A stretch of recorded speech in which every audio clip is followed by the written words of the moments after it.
Well, August 24th has come and gone, and with its passing, we are left with a mountain of information to digest that feels really good to sink your teeth into. Today, I'm going to be compressing all of what we learned into 10 simple points that hopefully will leave you better informed on what to expect in the next chapter of Destiny. Just so you know, this video will contain spoilers as to what events likely will happen during the current Destiny 2 season, as well as some of the events in Witch Queen. If you are okay with that, then great. If not, then you'll probably want to cover your ears for a few of these, if not all of them. You have been warned. So starting off with the reveal schedule. So releasing on February 2nd, 2022, that is the big news. So we did learn earlier this year that Bungie was pushing the next expansion of Destiny back into the first quarter of 2022. They did express that this was something they had been meaning to do even before COVID-19 forced their hand into delaying the expansion. Bungie explained that this is a more approachable release schedule to push content out in the beginning of the year and allow them to escalate and build naturally on that content over the course of that same year with seasons, events, etc., etc. This does mean that the current season we are in, being Season 15, aka Season of the Lost, will very likely carry us all the way to February of next year.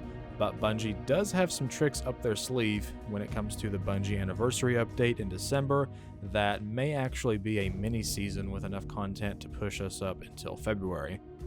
Number 9 is the new weapon type, the Glaive. So we haven't actually been introduced to a new weapon type in Destiny since Forsaken with the introduction of the bow.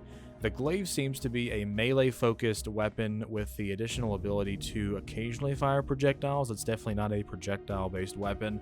The weapon is first-person melee, and I do believe they stated that it is an energy-type weapon.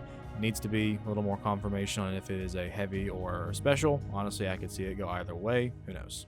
Bungie also emphasized that this weapon will not be something that you can find in the world, at least for the first one, but you would instead have to craft it using the new system being added into the Witch Queen, which is definitely going to have a major impact on the way that we chase loot forever in this game. Number 8 on the list is the weapon crafting. So right off the bat, with the Glaive needing to be crafted, we'll talk about weapon crafting. It was officially announced during the showcase, and it was confirmed to be coming with the Witch Queen launch in Season 16. Bungie went into details about the system, stating that the weapon crafting system would allow for all of the Witch Queen destination weapons to be crafted, the Witch Queen raid, and the Witch Queen seasonal weapons, which is going to be Season 16. They did express plans for the weapon crafting system to have constant updates made to it so that a lot of the older seasons and activities could have their loot made craftable as well. I'm guessing they have to sort of convert the weapons to a craftable version, and they probably aren't right now. But for right now, it does seem like the weapon crafting system is being designed and applied to all of the new weapons post Witch Queen and beyond. Older weapons from year 4 and prior will be converted to craftable versions slowly over time. The last thing mentioned is that this system is the brainchild of all of the different ways and experiments they've been doing with the focusing system using umbral engrams. Bungie stated that this system would allow for even greater control of our weapons and their roles, and we would have a strong focus on completing objectives with these weapons, using them to accomplish certain tasks, and that would further increase their effectiveness the more that we level these weapons up. Number 7 is the Legendary Difficulty Campaign. So Witch Queen's campaign is going to feature a Legendary mode, which is going to crank the difficulty up to 11 for the players out there who seek more from a campaign missions than just point here, click, point here, click. Bungie did say that upping the difficulty would be worth it in the end when it came to the rewards, which is an obvious please. The Legendary difficulty will also scale to the number of players in your fire team and will scale in real time, so if players drop in or drop out in the middle of a mission, the difficulty will jump up and down as well. According to Bungie, this campaign is designed for the hardcore out there who love single-player games like God of War, Doom, Titanfall, Halo, and then the Witch Queen's intense campaign is specifically catered to people who enjoy those experiences, and the Legendary version is an even higher mountain to climb if you do like those challenges. Number 6 is going to be talking about the Savathun's throne world. So the Witch Queen is going to be taking us to several never-before-seen locations and destinations, and most notably talked about is going to be Savathun's throne world. For those of you who don't know, all of the super powerful Hive in the Destiny universe have a throne world, which is like a pocket dimension that they control pretty much every aspect of. Basically, they are at their most powerful and they can control and bend reality to their will while they're in the throne world. The Witch Queen seems to be taking place mostly in this location, which stretches from swamplands to castles to bowels of hell, what looks like what appears to be lava. While in Savathun's throne world, we are subject to her trickery and deception, I would say at a scale that we've probably never even thought of before. And remember, everything in here was created by her. She is the Hive god of deception and trickery, so the throne world destination should be pretty interesting. Number 5 on the list is the new enemies, the Hive Guardians. So extending from our last point being that we are going to be in Savathun's throne world for a majority of this expansion, where she controls everything, it would appear that Savathun has imbued her armies of Hive with stolen light. This theft has then resulted in the Hive armies now having ghosts, which allow them to be resurrected after death. It also seems to have empowered the Hive with super abilities like Stormcaller and Blade Barrage, just for an example. This will no doubt have a significant impact on the combat against Savathun's Lucent Brood, as they're being called, and add new gameplay elements such as killing a Hive and then also having to crush their ghost before they can be resurrected in sort of a Doom execute finisher style mode.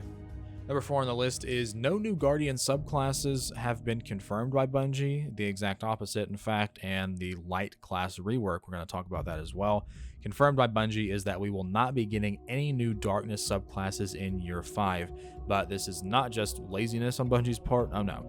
This is because they're going to be going back and completely retooling and reworking the current light subclasses, Void, Solar, and Arc, so that they have their time in the sunlight when it comes to aspects and fragments. They are going to all be getting aspects and fragments. Reworks to many of the abilities and supers are in the works, and Bungie has set expectations so that each season in year 5 will feature a rework of one of the current subclasses. Season 16, which is going to be launching alongside Witch Queen, will feature a rework of the Void subclass. Number 3 of the important things you should know is going to be the new raid in the Pyramid ship. So we don't actually have a title, I don't believe, for the raid. There is a little bit of information on Bungie.net, which is where this is actually being pulled from. But off in the distance, in Savathun's throne world, very briefly, you can see it in the showcase, is a dormant Pyramid ship. Destroyed, crashed, not really sure. The new raid is being featured in it, and we are going to have 6 Guardians going into this thing and actually facing quote-unquote an ancient evil that has been imprisoned within. I personally have confidence that this may be the first time Guardians actually get a taste of the true darkness and destiny. This antagonist that we've been being taught and just brought up with and bad stories about for, almost 10 years now. And the fact that we're going to hopefully meet this new race, this new breed of enemies in a raid is going to be fantastic. The excitement about this event is going to be massive, potentially the biggest hype for a raid ever, because the Iron Banner and Trials of Osiris activities, Bungie has confirmed that whenever an expansion launches, those activities will not be available until after the world's first race has been completed. So literally from February 22nd until we go into this Pyramid ship and discover whatever there is to be discovered for the first time, all eyes in Destiny are going to be on grinding, getting to that level and going into that thing. I think it's going to be amazing. Everyone's going to be watching this event as we potentially uncover some of the biggest secrets in the game we've ever seen. It's in a raid. I'm ready to go. Number 2 on this list is going to be the additions of the Witch Queen. So as you may or may not already be aware, usually a Destiny expansion has multiple versions of the game you can get. Witch Queen is available for pre-order, and there are currently 3 different editions of the game, 4 if you do include the Collector's Edition, which I am not. Standard Witch Queen is going to run you $40, which is expected for a standalone expansion. That is what you get, the Witch Queen expansion. Boom. The Deluxe Edition is going to include the Season Pass for Year 5, which is all of the seasons, Season 16, 17, 18, and 19. You're also going to be getting a exotic SMG at Witch Queen launch, the catalyst for that SMG, as well as an ornament. There are also going to be 2 dungeons which are going to be released in Year 5 that you will also get access to as well, and an exotic sparrow. There is also a Deluxe 30th Anniversary Edition, which will grant everything that I just read in the Deluxe Edition, as well as the paid version of Bungie's 30th Anniversary event, which is going to be taking place in December. This event is going to be featuring a new dungeon, a new 6-player matchmade activity, Thorn-inspired armor, new weapons, exotics, and of course the Gjallarhorn. Gjallarhorn is making its return in Destiny 2, which was put in this pack just so people would buy it, and I don't care. I'm going to get it. I'm going to Gjallarhorn. GG. And finally, the last thing I want to bring to your attention is the number 1 point, which is the Future of Destiny final shape. So Bungie actually dropped the name of the final chapter being told in Destiny 2's Saga of Light and Dark, which is what Bungie is calling it. And the name of this expansion is going to be the final shape. The final chapter, the final shape is referenced many times in the lore of Destiny. It is apparently what the Darkness's ultimate goal is to have a perfect universe, which they call the final shape. Witch Queen will kick off the 5th year of Destiny, Lightfall will bring us into year 6, and the final shape will bring us to the ending of this saga. Bungie has made clear that this will not be the ending of Destiny and that there are many more stories, chapters, and sagas to potentially tell, but as it pertains to this conflict of Light and Dark, the initial 10-year plan of Destiny, the final shape should put some kind of conclusion / resolution to the saga and the constant conflict of Light and Dark that we've been hearing about for the last 7 years. Well, gamers, that is 10 things that we learned in the showcase around the Witch Queen and Destiny as a whole. There were many other things being sprinkled into the showcase that I could have talked about. I could have had 30 things we learned about, but I feel as if these 10 points were some of the biggest highlights that you should learn about. But for now, I think that should suffice in giving you an idea of all the awesome things coming to Destiny. And I firmly believe Bungie, whenever they say the best days in Destiny are not behind us, they are ahead of us. Thank you all for watching, and I look forward to seeing you in the game. Have a good one.